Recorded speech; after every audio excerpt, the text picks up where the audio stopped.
बिस्मिल्लाहिर्रहमानिर्रहीम। नाज़रीन इकराम, रिज़्क़ अल्लाह ताला के हाथ में है।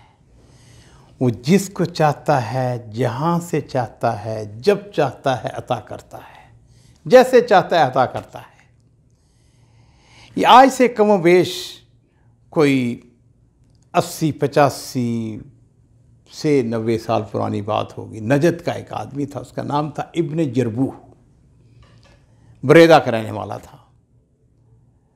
तो उसके पास एक गधा था, उसी के ऊपर उसका गुजारा था। उसकी बारदबारी का काम, लोगों की मेहनत मजदूरी करता था। हालात घर के अच्छे नहीं थे, गुर्बत थे, बीवी के साथ भी झगड़ा चलता रहता था।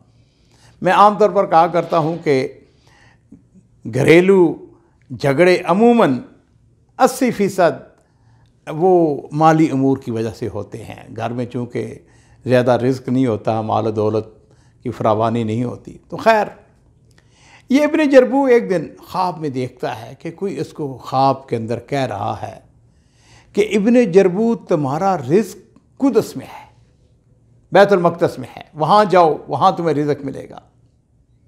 खैर, उसने अगरोर कर दिया। एक दिन गुजरा, 2 दिन गुजरे, फिर उसने ख्वाब देखा, वही ख्वाब रिपीट हो रहा है। फिर को उसको ख्वाब में कह रहा है, इब्न जरबूह, तुम्हारा रिज़्क़ तो कुदस में है। अब उसने बीवी को कहा, उसने कहा कि भली मानस, मैंने ऐसा ऐसा ख्वाब देखा है। बीवी वैसी तंग आई हुई थी, उसने कहा जाओ अल-कुदस चले जाओ। अभी वो इसी शशोपंज के अंदर था कि तीसरे दिन फिर उसने वही ख्वाब देखा कि जाओ, तुम्हारा रिज़्क़ अल-कुदस के अंदर है। अब तो अगले दिन उसने क्या किया, उसने अपने उस गधे को बेचा और कोई काफिला वहाँ पर जा रहा था, उस काफिले के अंदर वो भी शरीक हो गया। अब कुदस में पहुँच गया। अब कुदस में जब पहुँचता है तो वहाँ का माहौल नजद के माहौल से मुख्तलिफ, वहाँ की सड़कें, वहाँ की गलियाँ, वहाँ के बाज़ार, बड़ा परेशान कि मैं किधर जाऊँ, कहाँ पे रहूँगा, किस जगह क्या मुझे नौकरी मिलेगी, क्या कारोबार करूँगा वगैरह। वहाँ पर तो मेरा अपना इलाका था, मेरा अपना घर था, मेरा अपना गधा था। सड़क के ऊपर खड़ा है कि अचानक एक रेडी वाला गुजरता है। उसने अपने रेडी के ऊपर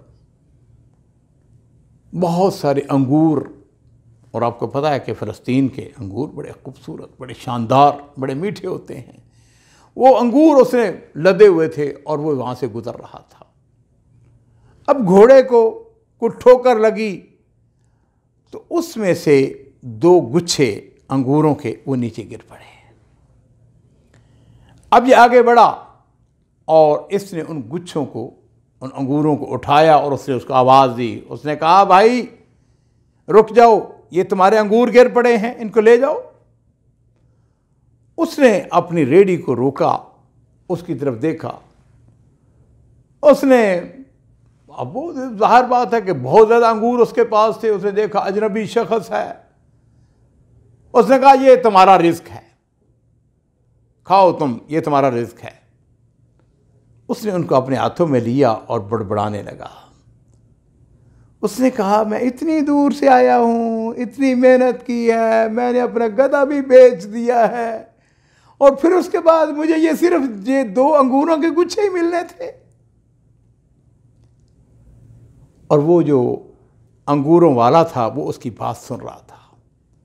उसने कहा, तुम्हारा किस्सा क्या है?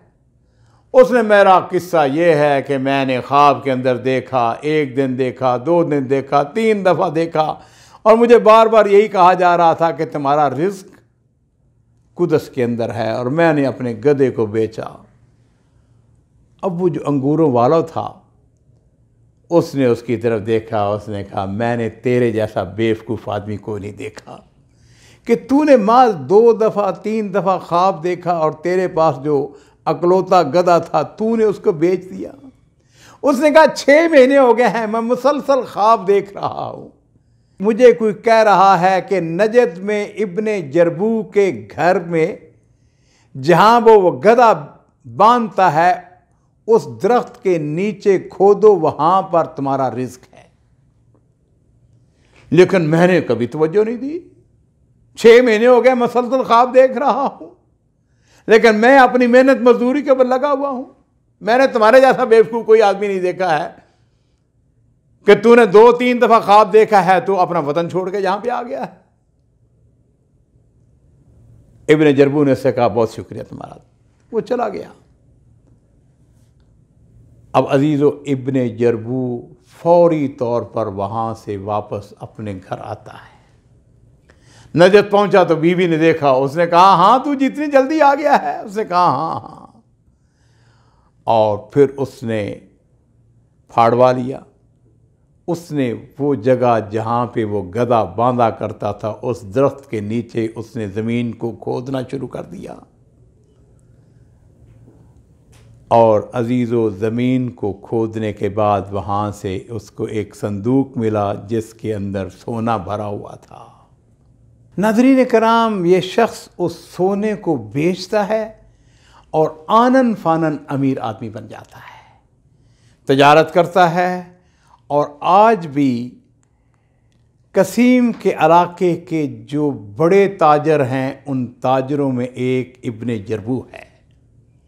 इस वाक़े को सुनाने से पहले मैंने आज हमारे सऊदी दोस्त के साथ ये बात कर रहा था, उसने कहा कि ये इब्ने जरबू, इसको अल्लाह ताला ने बड़ी वुसअत दे दी, माल और दौलत आया, फिर मदीना मुनव्वरा मुंतकिल हो गया, और अभी कुछ अरसा पहले 100 साल से ज़्यादा इसकी उम्र थी जब इसका मदीना शरीफ के अंदर इंतकाल हुआ है और बकीउल गरक़द के अंदर इसकी कब्र बनी है।